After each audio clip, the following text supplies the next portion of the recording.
be picking up where we left off last night, Acts 13.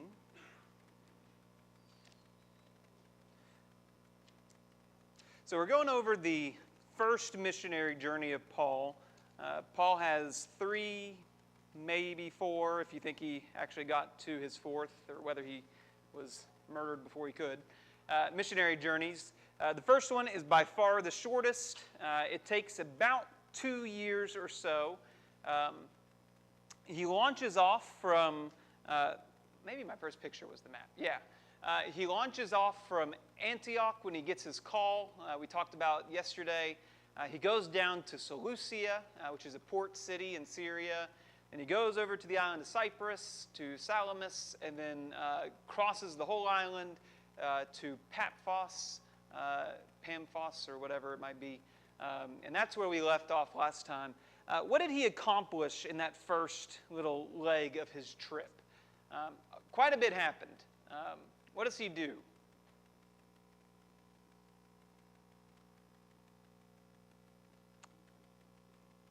Yeah, he confronts a magician, a guy named Bar Jesus, son of Jesus or son of Joshua. And then he also speaks to a guy named Sergius Paulus, who's the Roman procurator of the whole island, which is a pretty good gig.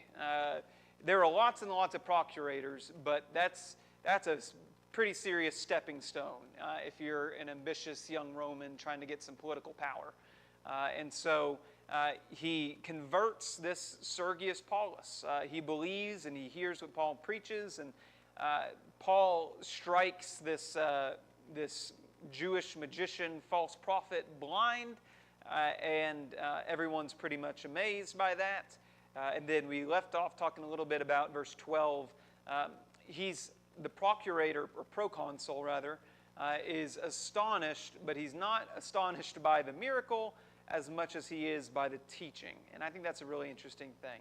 Have you ever heard the phrase, what you win them by, you win them to? I think there's a lot of truth to that. You can win people by a lot of stuff. And there's a lot of churches that, win people by the gimmicks. And, that's not good, right? That's not the goal here. The goal is to win them to Christ. And so Paul doesn't just meet physical needs of people.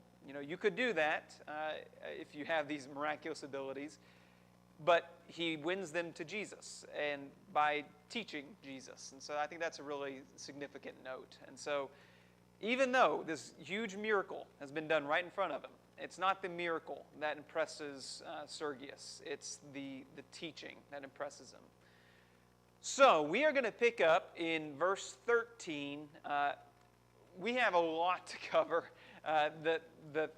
We're supposed to go all the way through the end of chapter 14. I would like to read all of this, but we're not going to, just for the sake of time. But we're going to read some significant chunks here. There's a lot that goes on.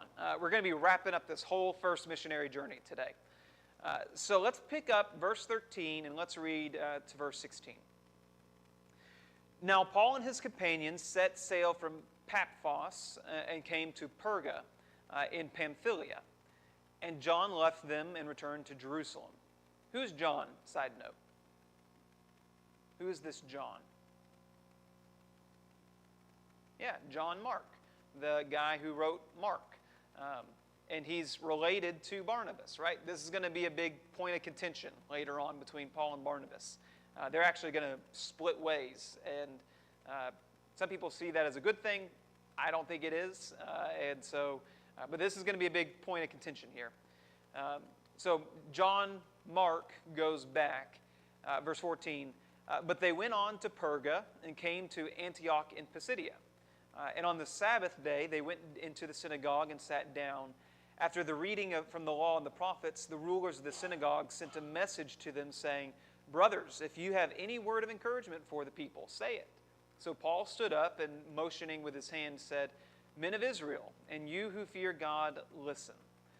So there's a lot of interesting things here. I think it's really easy when you go through, especially the book of Acts, you get through all of these different names of people and names of places, and, if your geography is not the greatest, which mine's not either, it gets really confusing really quick. And so it's useful to look at a map like this and kind of see the distance that Paul's going. This is a pretty good ways. I have some of these distances later written out. Let me just see if I can find them. Where was it? Just for reference, he's going to be going to some of these places, but from Antioch in Pisidia to Iconium is 90 miles, and Iconium to Lystra is about 20 miles, and Lystra to Derbe is about 60 miles. So that's kind of the frame here. That's a long trip on foot. The conventional wisdom, maybe he had some rented horses or donkeys or whatever. Probably didn't, because that's expensive. Conventional wisdom is you walk typically about 7 miles a day is kind of what your average day's journey is conventionally. So these are days apart walks. That's a pretty good ways. And so Paul is traveling huge distances here. And when is the last time you took a 3-day walk to the town next door? I have never done that. And so, there's a level of difficulty there and a level of just roughing it that we are not very accustomed to. So Paul is going on this way. He goes from Paphos on Cyprus. Obviously, he takes a boat, lands in Perga, and then he goes up to Antioch in Pisidia. There's some interesting things here. So Paul is traveling to Greek cities, right? I think that's kind of obvious, even by the names of some of these places that Paul goes to. He left Antioch, and now he's in Antioch again, different Antiochs. Where does the name Antioch come from? Because that's a weird name. There's 2 Antiochs in the Bible, but there's a whole lot more cities called Antioch out there. Where are all these cities getting their names from? All these Antiochs out there. You get brownie points if you know this one. He's not mentioned in the Bible by name, but he's alluded to in the book of Daniel. Antiochus. He is one of the generals of Alexander the Great. For that matter, you have a lot of Alexandrias in the world, like Alexandria, Egypt, which is a very important place in the early church. And there's like a dozen cities named Alexandria. They're named Alexandria because of Alexander the Great. There's lots of cities named Caesarea, right? What are the 2 Caesareas that are mentioned in the Bible? Caesarea Philippi and Caesarea by the sea, or Caesarea Maritima. Who's Philip? Who's Caesarea Philippi named after?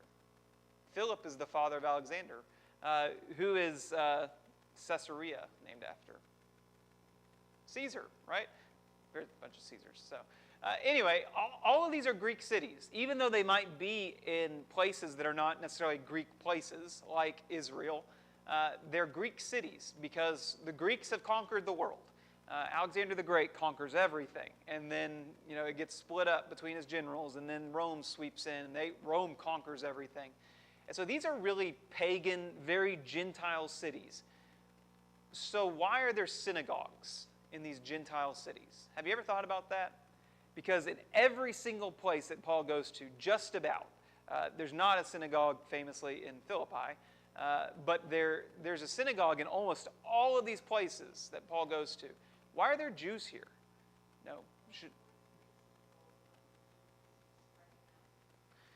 Yeah, so before the Greeks, there is some dispersion.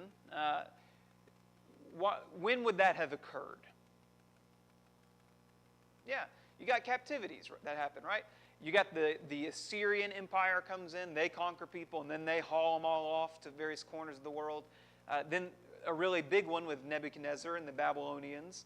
Nebuchadnezzar had a policy that people can't fight against me if they can't speak the same language. So he would take people from this culture and then put them over here, and people from that culture put them over here, and mix and match and all that kind of stuff. That's where you get the Samaritans that come from in the Bible. And so, you have this dispersion of Jews that begin to spread throughout these worlds. But then you have, when Alexander the Great comes in and you have the Greeks move in, you have a huge dispersion and enormous persecution of Jews. And so they flee from Israel and make little pockets in all of these cities. And in a lot of cases, these little pockets of Jews exist up until modern times, basically until the Holocaust. And then now there's been a kind of a refocusing of Jews back in Israel. But it's this very interesting idea of you've got all of these Jews that are now in these very different cultures, very different places, very different cities, and they are trying to remain faithful Jews. But you have a problem because so much of Judaism is centered around the temple, and they can't go to the temple. And so what do? Well, synagogues are their next best answer. And so you have the rise of synagogues in this time period. And so when Paul goes to these synagogues, he's finding Jews, obviously, but that's not the only people he's finding, right? Look at verse 16. This is a really interesting thing. So when he begins his address, he says, Paul stood up and motioning out with his hand said, "Men of Israel," that's the Jews, "and who? You who fear God, listen." So there's a distinction here. You've got Israelites, and then you have non-Israelites here at these synagogues. So what's the deal with that?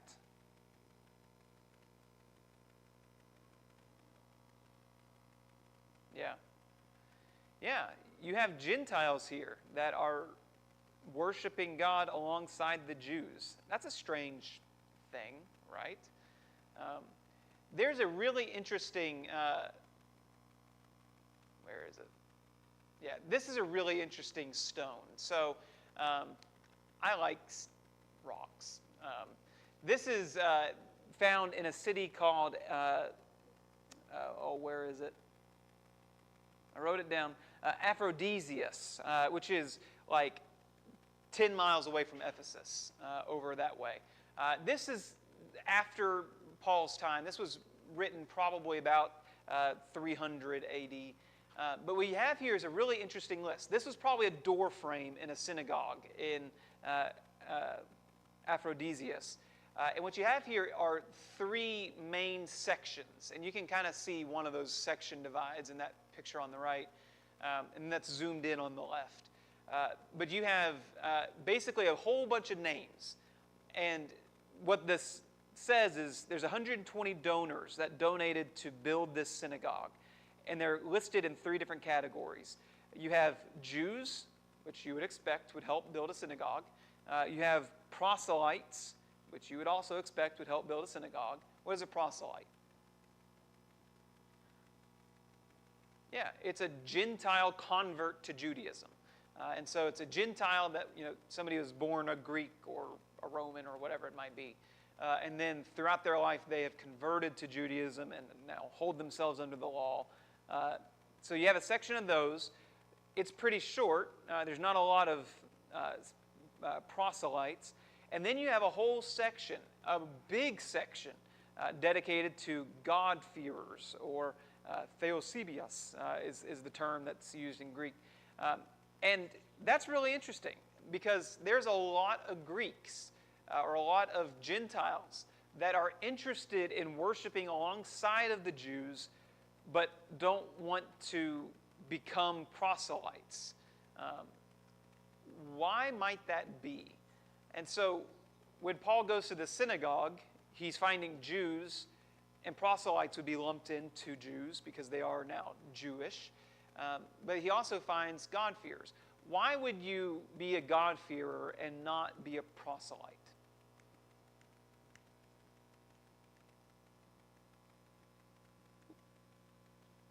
Any reasons you can think of?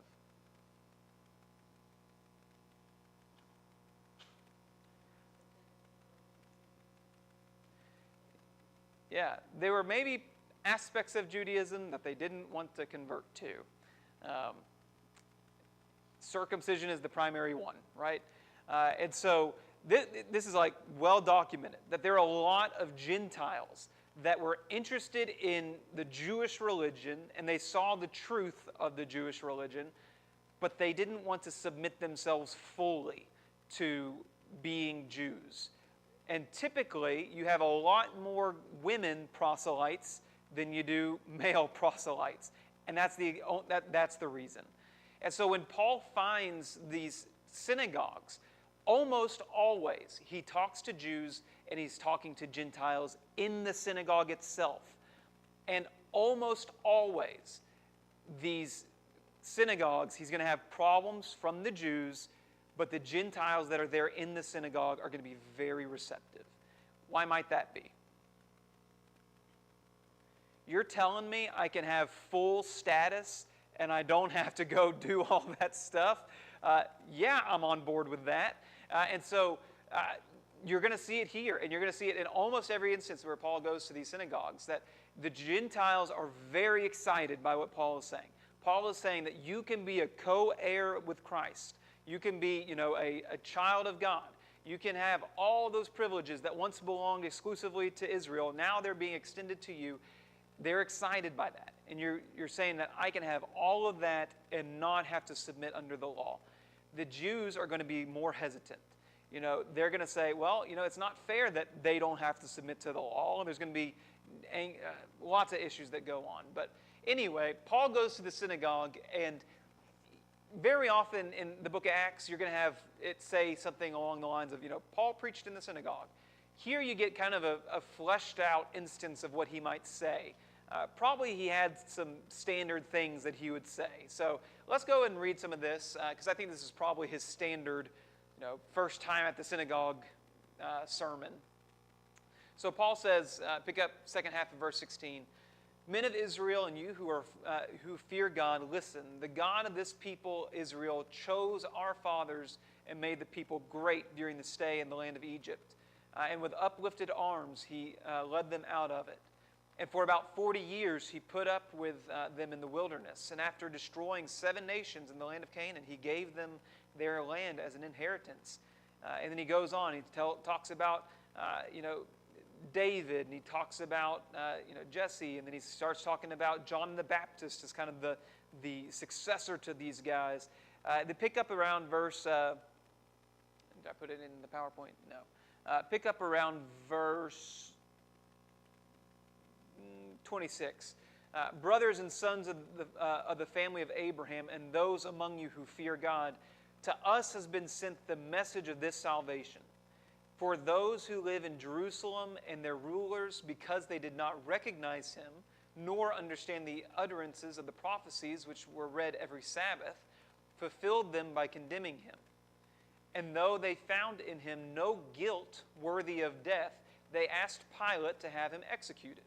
And when they had him executed, or when they had carried out all that was written of him, they took him down from the tree and laid him in a tomb.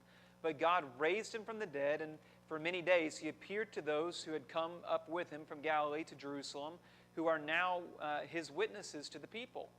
And we bring you the good news that what God promised to the fathers, this he has fulfilled to us, their children, by raising Jesus, as also it was written in the second psalm, you are my son, today I have begotten you. And as for the fact that he has raised him from the dead, no more to return to corruption, he has spoken in this way, I will give you the holy and sure blessings of David.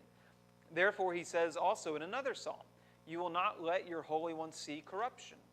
For David, after he had served the purpose of God in his own generation, fell asleep and was laid with his fathers and saw corruption. But he whom God raised did not see corruption. Let it be known to you, therefore, brothers, that through this man forgiveness of sins is proclaimed to you, and by him everyone who believes is freed from everything from which you could not be freed under the law of Moses. Beware, therefore, lest what is said in the prophets should come about. Look, you scoffers, be astounded and perish, for I am doing a work in your days, a work that you will not believe, even if one tells you. And so, what is the sermon that Paul preaches here? I think this is probably his standard sermon. How does he begin? How does he go about it? Kind of break it down a little bit. What's he say?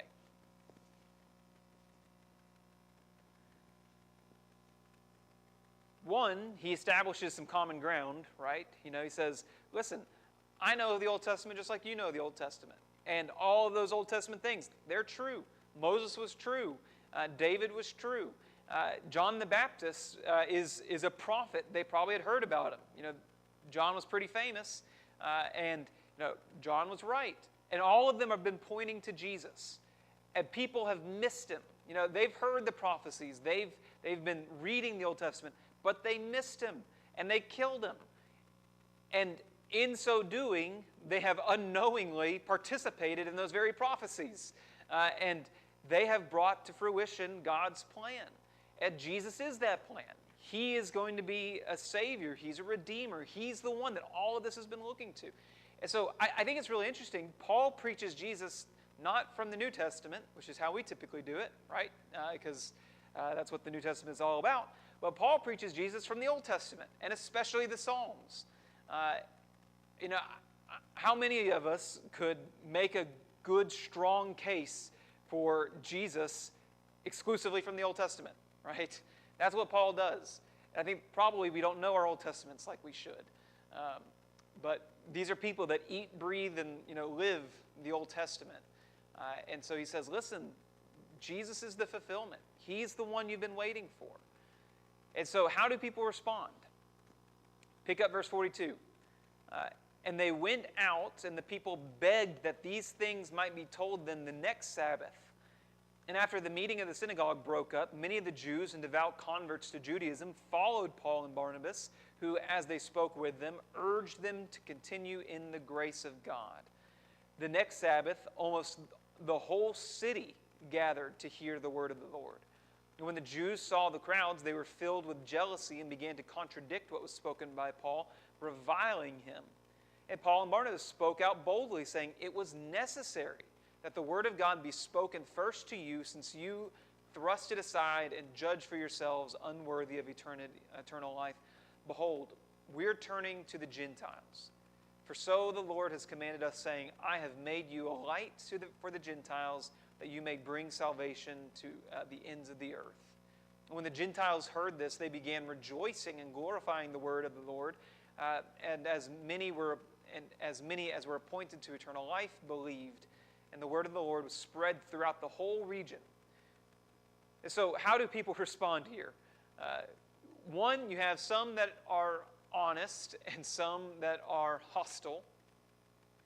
The Gentiles hear what Paul's preaching, and they are thrilled. You're telling us that we have salvation, that after all of these years and all of these years being a second-class member of the synagogue, now we have equal citizenship. That's exciting. But I think sometimes we even forget, we are so accustomed to the language of the Bible, and we're so accustomed to, even though culture may be very quickly departing from, biblical worldviews and that sort of thing, and, people's knowledge of the Bible is incredibly low, just generally speaking. Despite all of that, we live in a culture that has been steeped in Christian thought. And so when somebody says, you're a son of God, you're the children of God, that's language that's like, oh, okay, yeah, sure. We're accustomed to that. That is not the case in this time period. If you're a Gentile and you have grown up, perhaps a Greek or a Roman, what is your relationship to the gods, lowercase g? What is your relationship to religion? What does that look like? What do you think?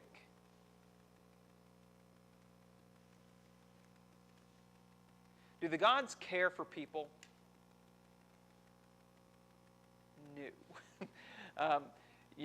Read any Greek myth or Greek legend or whatever it might be. The gods are fickle. The gods they like to toy with people, and they destroy people's lives for their own amusement. Zeus is the worst person who's ever lived. He has a child with anything that moves. The Greek gods are horrendous. And they're distant. They sacrifice to the gods because they're afraid that if they don't appease the wrath of the gods, then they'll be cursed. The idea of a God that is not only, not living in some temple on some far-off hill that they're not allowed to go up to because it's so holy and all that, but the idea that God is a God that is personal and cares about them and seeks their well-being and sacrifices. It's not them sacrificing for them, but He sacrifices for them. That's a revolutionary thought. And that's a total worldview shift for these Greek or Roman Gentiles. Flip over to a couple pages. Look at Acts chapter 17. Because Paul does talk about this. In Acts chapter 17, Paul is speaking on the Areopagus, or Mars Hill. And this is a really interesting place. I'll show you some pictures of it soon. When I had some people yesterday, when I get my pictures all compiled, we might do like anybody who wants to come by some night, and we'll talk about it there. But when Paul is standing up here on the Mars Hill, or Areopagus, just beneath him is the Roman Forum, where there are hundreds and hundreds and hundreds of statues of Roman gods. And then he looks up the hill, and there's the Parthenon. You've probably seen pictures of the Parthenon. It's like, spitting distance, just about. And there's all these philosophers that sit around and they, talk and they, ponder life and all that sort of thing. When Paul was preaching to them, look at what he says. Pick up verse 24. He says, "The God who made the world and everything in it, being Lord of heaven and earth, does not live in temples made by man, nor is He served by human hands as though He needed anything, since He Himself gives to all mankind life and breath and everything. And He made from one man every nation of mankind to live on the face of the earth, having determined allotted periods or the boundaries of their dwelling places, that they should seek God and perhaps feel their way to Him and find Him. Yet He is actually not far from each of us. For in Him we live and move and have our being." And even as some of your own poets have said, "For we indeed are His offspring." Being then God's offspring, we ought not think of the divine being as some gold or silver or stone or image formed by the art or imagination of man. And so he says, listen, your perception of God is that God is some figurine over there that is a representative of some God who lives off in some distant temple, or that's not who God is. God, who created the world and created all the things in it, He is not far off. In fact, He's very near. He's the one that has given you life and has sustained your life, and He wants you to be near to Him. He wants you to draw near, and He is drawn near to you. And that is a revolutionary thought. That is not a part of your standard Greek religion 101. That is something that's new. And so when these Gentiles hear, even these, Jewish-friendly Gentiles hear, that God is a God who loves them and wants to have a relationship with them and has sacrificed Himself for them, they're excited by that. And, of course, the Jews are not too thrilled. And so they are jealous. That's going to be an ongoing issue in the church, jealousy between Jews and Gentiles. Jews often act like the, first child who's doesn't want to share with the second child. That's kind of the relationship there between Jewish Christians and Gentile Christians. But the Jews rebel, and they try to kill Paul. They try and stone him. Verse 51, but they shook off the dust from their feet against them and went on to Iconium. The disciples were filled with joy and with the Holy Spirit. And so Paul shakes off the dust and gets out of town. And I think that's a hard lesson to learn there too, is that there's a time where you just got to move on. And there's a time where people are going to respond, and while they're responding, that's good. But there's a time where you're just going to be falling on deaf ears. And when that happens, shake off the dust. That phrase, shake off the dust, is taken exactly from what Jesus says in Matthew 10. When He gives the limited commission, tells His disciples to go out 2 by 2. He says, listen, if they receive you, great. If they don't, shake off the dust. Go on, move on. You got other people that you need to talk to. So from here in Antioch, which is way up top right there, he goes down south and west to Iconium, east. I get east and west confused all the time. It's a problem. I got to say the never eat sour watermelon in my head every time I think about the directions. He goes southeast to Iconium, and there we'll just go through this real fast because we're running out of time. But in Iconium, he goes to the synagogue, it says, they entered together the Jewish synagogue and spoke in such a way that a great number of both Jews and Greeks believed. Interesting there again. But the unbelieving Jews stirred up the Gentiles and poisoned their minds against the brothers. So they remained for a long time speaking boldly for the Lord, who bore witness to the word of his grace, granting signs and wonders to be done by their hands. But the people of the city were divided, and some sided with the Jews and some with the apostles. When an attempt was made by both Gentiles and Jews with the rulers to mistreat them and stone them, they learned of it and fled to Lystra and Derbe, cities of Lycaonia, into the surrounding country, and there continued to preach the gospel. So they go to Iconium, they preach for a little while, they get chased out of town, they're trying to get stoned, so they flee, and then they go to Lystra. Paul's starting to get a pattern going, and this is going to be the pattern that he goes throughout all of his missionary journeys. If there's a synagogue, he goes to the synagogue first, and he goes and he preaches to the people that would be the most receptive, right? The Jews that are, honestly seeking and honestly reading the Scriptures, they'll recognize Jesus, and they'll convert. And he has success there. And then those Gentiles that are doing the same, he'll have success with those Gentiles. And then he goes out to the rest of the community in the times that he spends. But he's there for a little while. Things are good, then they're not. Then he gets chased out, goes down further south to Lystra. And then at Lystra, he has some interesting encounters. There's a guy who's lame. He's crippled in his feet. Paul speaks to him and tells him to get up and walk. And immediately he sprang up and began walking, verse 11. And very interestingly, the crowds see that this happens. And what do the crowds do? Look at verse 11 and 12. Do it? Yeah? And say what? Yeah. The gods have come down in the likeness of men. Barnabas they call Zeus. Paul he called Hermes because he was the chief speaker. And so, they begin to start worshiping Paul and Barnabas, which just shows you their framework, right?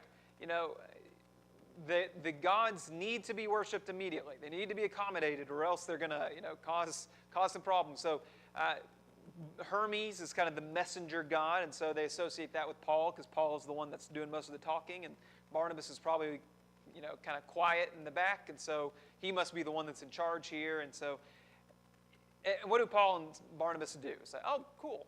I guess we are gods, and thank you for worshiping us. What do? Yeah, they're like, what are you guys doing? No, we're not gods. You got this all wrong. And so they set the record straight and say, listen, you need to be worshiping the true God. Verse 18, even with these words, they scarcely restrained the people from offering sacrifices to them. There's some verses in the Bible that gloss over things that were probably pretty funny, to kind of witness as an outsider. Like, what is restraining people from offering sacrifices? Somebody ran home, grabbed his goat. He's like, listen, let me do it. Stop. You just got to read between the lines a little bit on some of those. Don't kill your goat, Phil. But they scarcely restrained them. But things are going well at Lystra. People are excited, and they're hearing what Paul's saying, and they're amazed by the sign that he's doing. And then pick up verse 19. You got some trouble that has come along the way. But Jews came from Antioch and Iconium, and having persuaded the crowds, they stoned Paul and dragged him out of the city, supposing that he was dead.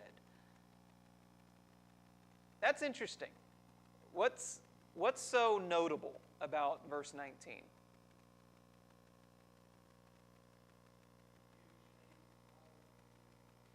Yeah. These are not the local Jews, right? These guys have come a ways. They've come from Antioch and Iconium. And, look at that map again. Antioch is about 80 miles. What was it? I had it written down. 90 miles from Antioch to Iconium. Iconium to Lystra is 20 miles. These guys have walked 110 miles to follow Paul and give him a hard time. I imagine as Paul is going, they're probably following, so they're probably not too far behind him. But that is how much do you have to want to disrupt some guy to do that? That is some animosity. That's days on the road, right?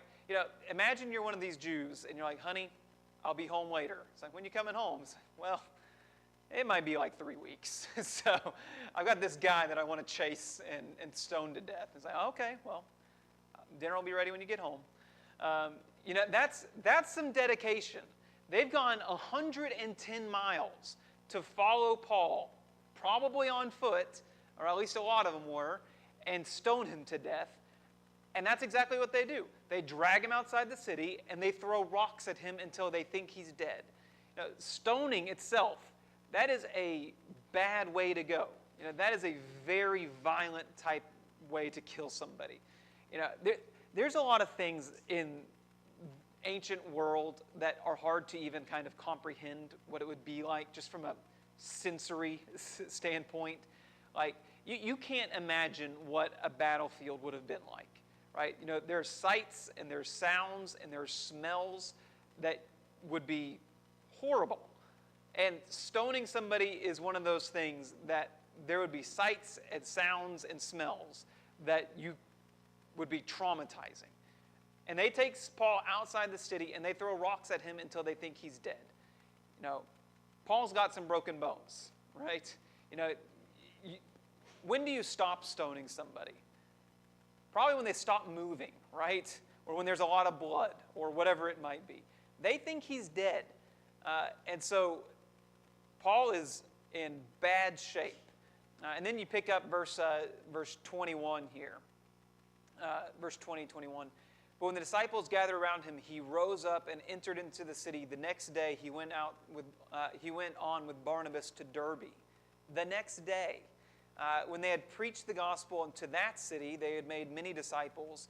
They returned to Lystra and to Iconium and to Antioch, strengthening the souls of the disciples, encouraging them to continue in the faith, and saying that through many tribulations we must enter the kingdom of God.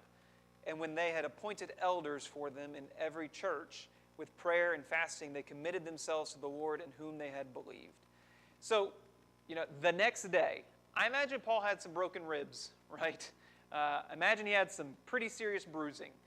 He gets up and he starts a 60-mile trek from Lystra to Derbe, 60 miles. And finally, when he gets there, he begins preaching to them. And what's the message that he preaches? You guys are going to have some hardships. I would say so. You come into town looking like that. I imagine that trip probably took a little bit longer than some of those other trips. But you come in broken, battered, and looking a mess. And you say, listen, this is the cost of discipleship. You want to buy on? How many people would, yourself, somebody comes to town and they're a bloody mess, bruised and, broken bones, and they come to you and tell you that, Jesus is the way. That's, how many of us would listen to that? Yeah.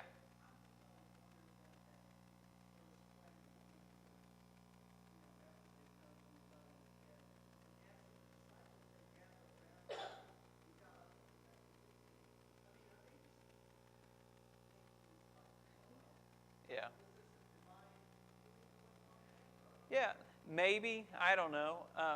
Paul talks about, he bears the marks of these. So, yeah. It might be that they kind of help him up and he kind of staggers up to the city. I don't know. Maybe there's some healing, but either way, he's bearing marks from these things. Maybe it was just expedited healing. I don't know. Yeah. So, yeah.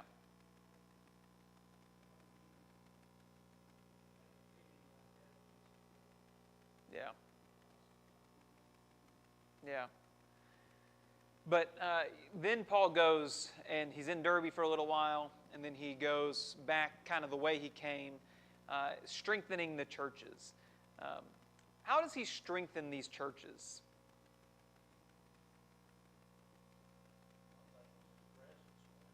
Yeah. I think that's some good. Paul left most of these places under some bad circumstances, right? And to see that he's back, he may, he's bearing the marks of these things, even when he is fully healed here. But he's back, and you see somebody that's that committed, and that pushes you to be a little bit more committed.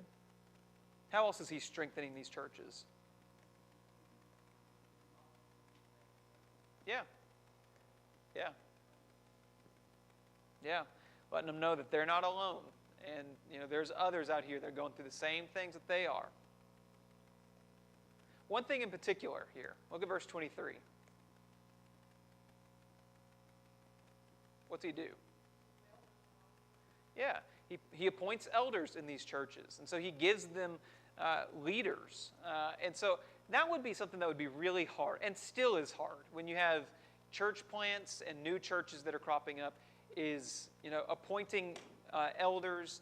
The Bible has some clear criteria for elders and, bishops, pastors, whatever that might be, whatever you want to call them. And good leadership makes all the difference in churches. And so as he's going along the ways, he appoints elders at these churches to kind of lead them in his stead. And so I think it's really interesting. And sometimes we talk about Paul's missionary journeys, and we only focus on Paul. And of course, there's a lot to talk about. But have you ever thought about the people that Paul leaves behind? Because when Paul leaves these places, he's usually leaving a city that was trying to kill him, right? When Paul leaves Ephesus, they're like begging him, "Don't go back; they'll kill you." And he's just constantly getting chased out of town, getting stoned, getting beaten, whatever it is.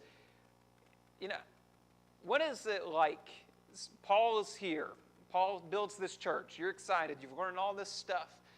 Paul maybe gives some miraculous spiritual gifts to some individuals at your church, and everything's really exciting and new, and you're really interested. And then he leaves, and then you're like, well, what do we do now? It would help to have some good leaders, some good elders, but how do you go about?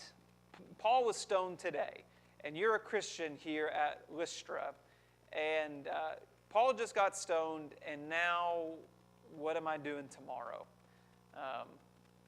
That's a difficult situation to be in.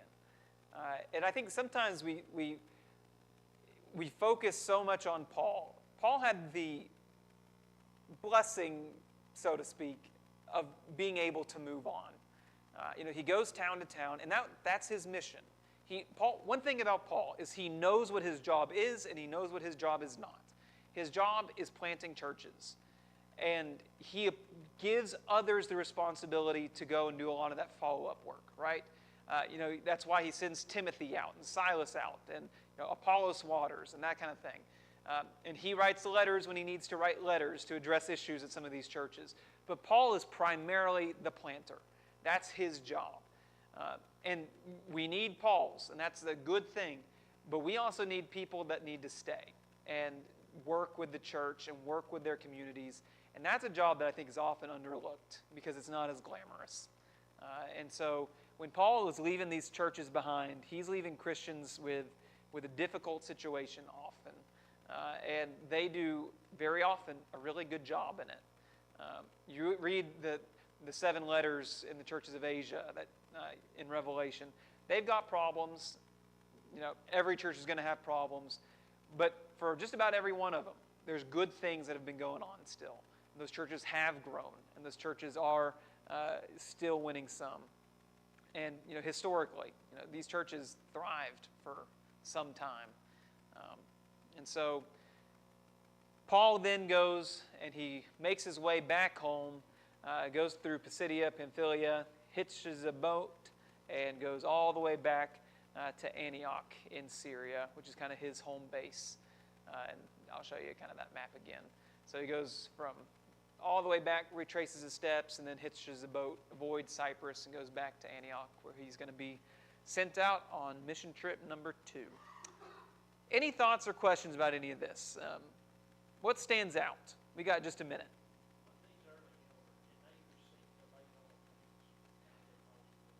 Yeah, I'd say probably. Yeah. Yeah. Yeah. Any other thoughts? Have you ever considered the average Christian that's being left behind when Paul goes on his ways? Yeah. Yeah.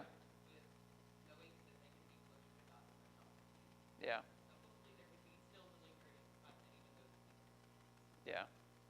There's an interesting, is it Berea or is it, yeah, it's Berea, I think. There's a church that's established exclusively of women. Maybe it's Philippi. Anybody know where I'm talking about? It's a conversion of Lydia. I don't know. Anyway, Paul takes a beating, and he doesn't use his I'm a Roman citizen. It's Philippi. And he doesn't use his I'm a Roman citizen card until after he's received the beating. And, I've wondered if he doesn't take the beating and then say, listen, you guys really messed up beating me. I'm a Roman citizen, in an effort to protect those Christians that he's leaving behind. Don't be giving these people trouble, or I can be giving you some trouble.